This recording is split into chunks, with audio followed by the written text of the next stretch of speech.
जय मसीह की मेरे दोस्तों, मेरी बात साथियों, वंस अगेन आप लोगों को भाई किरण नायक आज आप सभी के लिए वंस अगेन प्रभु यीशु मसीह का, हमारे प्रभु यीशु मसीह हमारे मुक्तिदाता का संदेश आप सभी युवाओं के लिए, हम सभी भाई बहनों के लिए आज मैं संदेश लेके आया हूँ। प्रभु यीशु आज संत मत्ती के अध्याय 5 पद संख्या 17 से लेके 19 में आज यह कहते हैं मेरी बात साथियों, आज्ञाओं के बारे में, लॉज के बारे में, जो नियम है ना, नियम कानून है, उसके बारे में प्रभु यीशु आज यहूदियों को कहते हैं। इसके पहले हम लोग आगे बढ़े, मैं आप लोगों को बताना चाहूँगा और आमंत्रित करना चाहूँगा कि आइए आज प्रभु यीशु को हम लोग धन्यवाद दें, पिता परमेश्वर को धन्यवाद दें आज के सुंदर दिन के लिए। आज हम सभी को सुरक्षित रखे हैं, एक नया जीवन दिए, एक नया मौका दिए हम लोगों को, ताकि हम लोग और नज़दीक जा सके प्रभु की। और युवा साथियों, आइए मैं आप लोगों के सामने आज का पाठ पढ़ता हूँ, उसके बाद हम लोग इसके ऊपर मनन चिंतन करेंगे। तो आज हम लोग लिए हैं संत मत्ती के अध्याय 5 पद संख्या 17 से 19 तक। आइए पढ़ते हैं। ईसा मूसा संहिता पूरी करने आए हैं। ईसा मूसा संहिता पूरी करने आए हैं।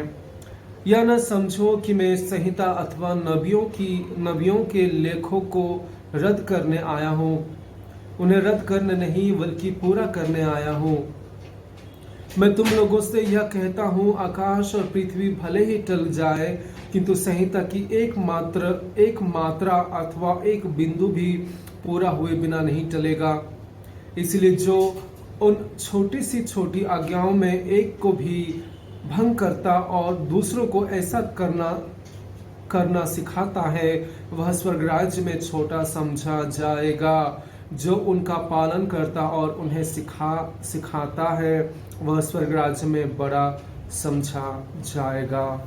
ये प्रभु का पवित्र से समाचार है। ईश्वर को धन्यवाद। मेरे युवा साथियों, मेरे प्यारे भाई और बहनों, बहुत क्लियर तरीके से हम लोग आज समझ गए कि प्रभु यीशु जो उनके बारे में पुरातन विधान में बहुत सारी चीजें कही गई है कि एक ऐसा परमेश्वर की एक ऐसा बेटा जन्मेगा इस्राएल देश में, और जो सारी लोगों की मुक्ति के लिए वो अपने को बलिदान देगा, और उसकी मृत्यु के बारे में भी लिखा गया है। उसके साथ साथ जो भी नियम और कानून लिखा गया था मूसा नबी के द्वारा हो या कोई और नबियों के द्वारा हो, वो सारे नियम को प्रभु यीशु कहते हैं कि मैं आया हूँ उसे पूरा करने के लिए। और वो बहुत ही क्लियरली बता देते हैं कि ऐसी एक चीज़ नहीं है, ऐसे एक नियम नहीं है जो बिना पूरा हुए छूट जाएगा या ख़त्म हो जाएगा। मतलब पूरी तरह से वो 100% श्योर होके कह रहे हैं कि एक नियम जो लिखा गया है बाइबल में, जो वचन लिखी गई है, वो पूरा होके रहेगा। मेरी बात साथियों, हम लोगों के लिए प्रभु यीशु ये क्यों कहते हैं? क्योंकि वो जानते हैं कि इंसान अपने जीवन को अपने हाथ में लेके चलता है।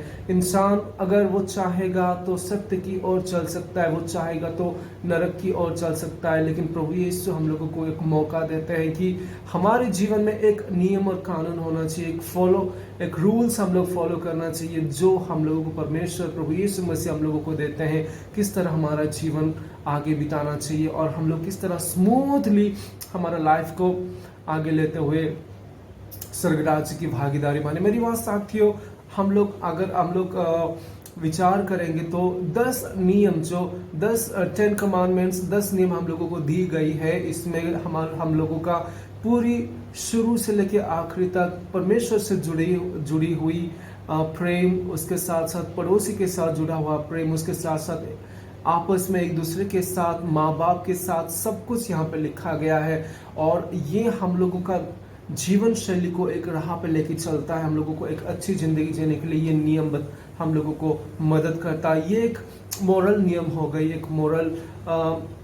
एक ऐसी नियम जो हम लोगों को जीवन में आगे बढ़ाने के लिए मदद करता है। मेरी वहाँ साथियों, बहुत सारे ऐसे नियम है, ऐसे प्रभु यीशु की वचन है जो हम लोगों को हमेशा याद रखना चाहिए। जैसे कि अपने दुश्मनों को क्षमा करो और उनके लिए प्रार्थना करो। अगर कोई आपके साथ बैर रखता है तो उसे आप लोग बदला मत लो। या वो कहते हैं कि कोई आपको कुछ मांगते हैं तो उससे अधिक दे दो। वो कहते हैं कि कोई आपको एक गाल पे थप्पड़ मारता है तो दूसरा गाल दिखा दो। अहिंसा मत करो। वो कहते हैं कि अपने भाई से बैर मत करो। वो कहते हैं कि माता पिता को सम्मान करो। वो कहते हैं कि कुछ उत्सर्ग करने, समर्पण करने से पहले, मध्यस्थता करने से पहले अपने भाई बहनों के साथ मेल मिलाप करके प्रेम से, सद्भाव से रहो। ये सब प्रभु यीशु के दिए हुए वचन है, ये सब को हम लोगों को मानना है। और वो कहते हैं कि किस तरह हम लोग अपने जीवन में हर एक प्रकार की नियम और कानून को, प्रभु यीशु के दिए हुए वचनों को हम लोग आगे मानते हुए चलेंगे तो हम लोग किस तरह स्वर्ग की भागीदारी बनेंगे। ये प्रभु यीशु की संदेश और वचन है। युवा दोस्तों, आज मैं आप लोगों को बताना चाहूँगा, आगे हम लोग जो पढ़े हैं, प्रभु यीशु जो कहते हैं कि अगर कोई इस नियम और कानून और जो भी कुछ वचन में लिखा गया है, अगर उसका कोई भी इसकी ऑपोजिट, इसकी वो अलग तरीके से कोई दूसरों को सिखाता है, दूसरों को बताता है, दूसरों को समझाता है और उसको वैसे ही करना सिखाता है, और वो क्या होगा, वो स्वर्ग में उसको सबसे छोटी मानी जाएगी मेरी बात साथियों। दोस्तों, फिर उसके बाद प्रभु यीशु ये बताते हैं कि आप लोग अगर इसकी ऑपोजिट जो बताया गया है वचनों में, जो आप लोगों को दिया गया है, अगर इसकी ऑपोजिट आप लोगों को अगर दूसरों को बताते हो तो आप लोग स्वर्ग राज्य में सबसे छोटी माने जाओगे। मेरी बात साथियों, अलग तरीके से प्रभु यीशु और एक बात यह भी कहते हैं, अगर इसको, यही वचन को, यही संदेश को अगर कोई अपने तरीके से ना करते हुए वचन के अनुसार दूसरों को सिखाता है और पालने के लिए, उसको उसी के हिसाब से जिंदगी जीने के लिए दूसरों को भी मदद करता है, खुद जीता है और दूसरों को भी जीने के लिए अगर उसको प्रेरणा देता है, सिखाता है, तो उसके लिए पुरस्कार है मेरी बात साथियों। ये प्रभु यीशु का आज हम लोगों के सामने वचन रखते हैं।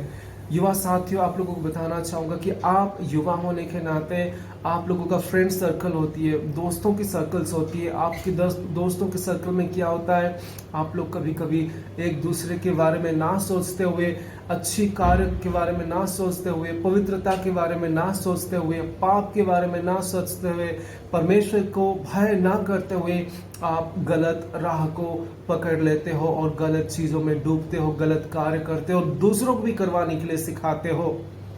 बहुत सारे बच्चे ऐसे हैं कि उन लोग करना भी नहीं चाहते, लेकिन क्योंकि ग्रुप में है तो उन लोग फोर्सफुली उनको अपने तरफ से, खुद को ना चाहते हुए भी उन लोग उसको करने के लिए मजबूर होते हैं। और वैसे समय में आप लोग उस बच्चों को, आप तो करते ही करते हो गंदा काम, लेकिन उनको भी आप लोग उस कार्य में फंसाने के लिए, गंदे काम करने के लिए उनको उकसाते हो। ये परमेश्वर के लिए, प्रभु यीशु के लिए बहुत बड़ी पाप है मेरी बात साथियों। किसी के जीवन को फोर्सफुली कोई गलत काम करने के लिए उनको मत सिखाइए। स्पेशली यंगस्टर्स के लिए मैं बात करता हूँ। अच्छी दोस्तों को, अच्छी दोस्ती बनाइए। अपनी संगति, जिनके साथ भी आप मेल मिलाप करते हो, उनके साथ देखिए कि सब कोई किस तरह का व्यवहार, किस तरह का जीवन शैली जी रहे हैं, उन लोगों के साथ ही आप मिलिए। गंदे दोस्त को साथ अगर आप लोग मिलते हो, गंदे कार्य अगर उन लोग करते हैं, तो आखिर में आप गंदे ही बनोगे, खराब बनोगे और आपका जिंदगी बर्बाद हो जाएगा मेरे दोस्तों। और दूसरों को भी आप वही काम करने के लिए सिखाओगे। इसलिए दोस्तों को, अच्छी दोस्तों का आप लोग छांटिए अपने जीवन में।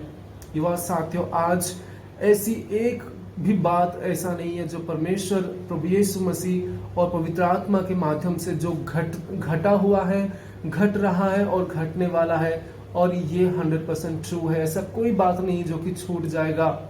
आप लोग ध्यान में रखिएगा।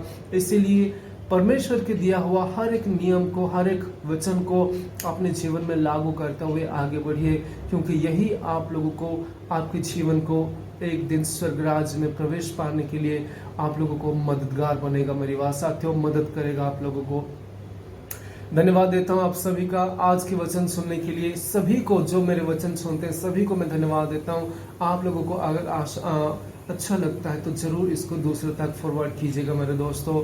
याद रखिए, युवा जीवन में हम लोग बहुत नियम तोड़ते हैं, लेकिन जो अपने जीवन में कंट्रोल पाके परमेश्वर के दिए वचनों पे नियम को फॉलो करते हुए अपने जीवन को आगे बिताते हैं, वो एक उदाहरण बन के निकलते हैं समाज में मेरी बात साथियों। तो आप सोचिए कि आप नियम तोड़ने के लिए हैं या नियम के साथ दूसरों को भी अच्छी ज़िंदगी जीने के लिए, मदद करने के लिए आप आगे आते हैं। सोचिए। जय यीशु, जय मसीह की।